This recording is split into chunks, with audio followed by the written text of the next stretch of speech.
The Pfaff Creative Icon 2 has buttonholes and a wonderful stitch for sewing those buttons onto your fabric.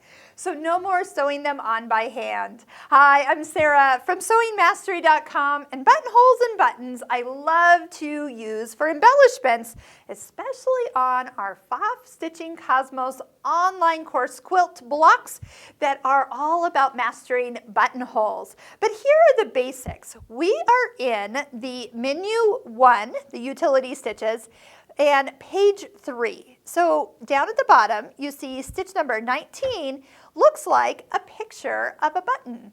Now you heard a little click, and that click is the lowering of the feed dogs automatically for this stitch. So I love that this machine, for a couple stitches throughout where the feed dogs need to be lowered to do said technique, they will lower automatically. And I love that the company has put that as part of a default setting. So the feed dogs are down. When you come back to a straight stitch or your next decorative stitch, those feed dogs will pop right back up and be ready to stitch when you need them.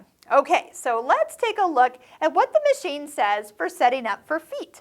Now you'll notice right here, it says no foot, but stabilizer recommended. So how in the world can we sew something without a foot? So that's exactly what we're going to do. We're going to take the presser foot off. Now we can just set our button in place. Now this has 4 holes, so we will be able to sew this once and then move and then sew the second pair of holes second. We'll do this in 2 parts. You'll also see in the tutorial that you can use the multi-purpose tool to give your button and the thread that you'll be using to stitch it down with a little bit extra shank, allowing it to easily button onto a thicker item. So if you've ever held a toothpick in place while sewing a button on, this is the much safer way of actually stitching a button on and creating that shank of thread. So for right now, I am not going to do that, just so I can keep all my hands out of the way.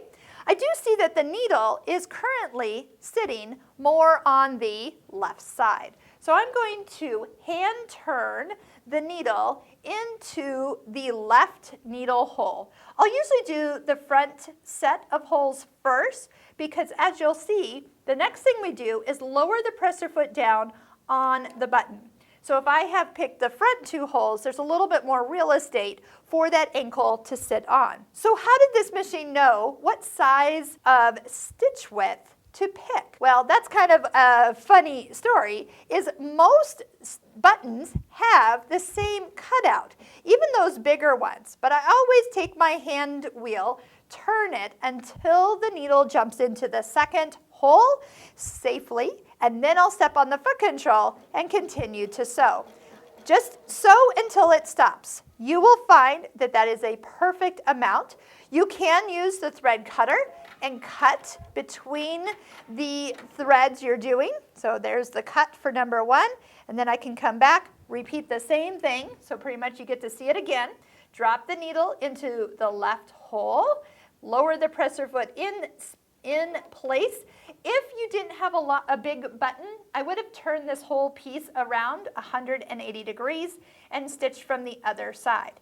Hand turn stitch 1 and stitch 2, and before you know it, all your holes are well secured for sewing. And we love that we can use that thread cutter once again to cut our threads. A little fray check right there will keep those threads from coming loose even later down the road after washings and wearings, and it is a fun way to sew on lots of buttons in a very short amount of time.